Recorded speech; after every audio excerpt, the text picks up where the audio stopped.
அஸ்ஸலாமு அலைக்கும் வரஹ்மத்துல்லாஹி வரகாத்துஹு. பிஸ்மில்லாஹிர் ரஹ்மானிர் ரஹீம்.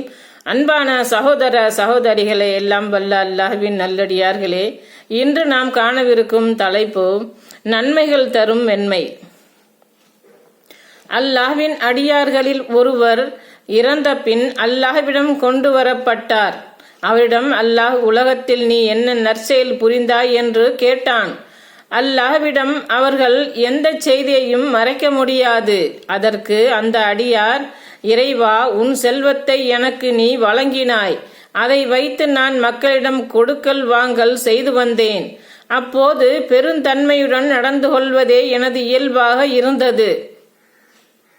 வசதியுடையவரிடம் மென்மையாக நடந்து கொள்வேன், சிரமப்படுவதற்கு அவகாசம் அளிப்பேன் என்று சொன்னார். அதற்கு அல்லாஹ், இவ்வாறு பெருந்தன்மையுடன் நடப்பதற்கு உன்னைவிட நானே மிகவும் தகுதியுடையவன். எனவே என் அடியானின் தவறுகளை தள்ளுபடி செய்யுங்கள் என்று வானவர்களிடம் கூறினான். அறிவிப்பவர் ஹுதைபா ரலியல்லாஹு அன்ஹு. முஸ்லிம் 3181. குழந்தைகளிடம் மென்மை. இன்று எதுவும் அறியாத குழந்தைகளிடம், சிறுவர்களிடம் கூட முரட்டுத்தனமாக கடுமையாக நடந்து கொள்பவர்கள் உள்ளனர். மார்க்க விஷயத்தில் கண்டிப்பதை குறிக்காது. அவர்களிடம் சிறு தவறு நிகழ்ந்தாலோ ஒன்றுமே நிகழாவிட்டாலும் குழந்தைகளை மிரட்டுவதை சிலர் பழக்கமாக கொண்டுள்ளனர். நபி அவர்கள் சிறுவர்களிடம் நளினமாக பழகக்கூடியவர்களாக இருந்துள்ளார்கள். அனஸ் பின் மாலிக் ரலியல்லாஹு அன்ஹு அவர்கள் கூறுகிறார்கள், நபி ஸல்லல்லாஹு அலைஹி வஸல்லம் அவர்கள் எங்களுடன் இனிமையாக பழகுவார்கள். எந்த அளவிற்கென்றால், சிறுவனாக இருந்த என் தம்பியிடம், அபு உமைரே, பாடும் உனது சின்ன குருவி புல்புல் என்ற என்ன ஆயிற்று என்று கூட கேட்பார்கள். நூல் புகாரி 6129.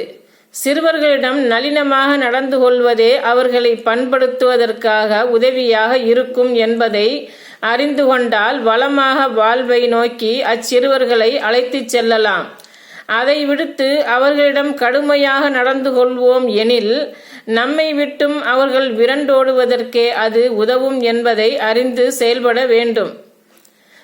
எல்லா சந்தர்ப்பங்களிலும் மென்மையாக நடந்து கொள்வது சரியாக இருக்காது. நம்முடைய கோபத்தை வெளிப்படுத்த வேண்டிய சில இடங்களில் கொஞ்சம் கடுமையாகவும் நடந்து கொள்ள வேண்டும். நமது குழந்தைகள், குடும்பத்தினர்கள் ஒரு தீமையில் ஈடுபட முயல்கிறார்கள் எனில் அதை தடுக்கும் பொறுப்பு நம்மை சார்ந்தது. அவ்விடத்தில் மென்மையாக நடந்தால் முடிவு எதிர்வினையைத்தான் தரும். எனவே அது போன்ற இடங்களில் சற்று கடினமாக நடந்து கொள்ள வேண்டும் என்பதே மார்க்கத்தின் நிலைப்பாடு. அஸ்ஸலாமு அலைக்கும் வரஹ்மத்துல்லாஹி வரகாத்துஹு.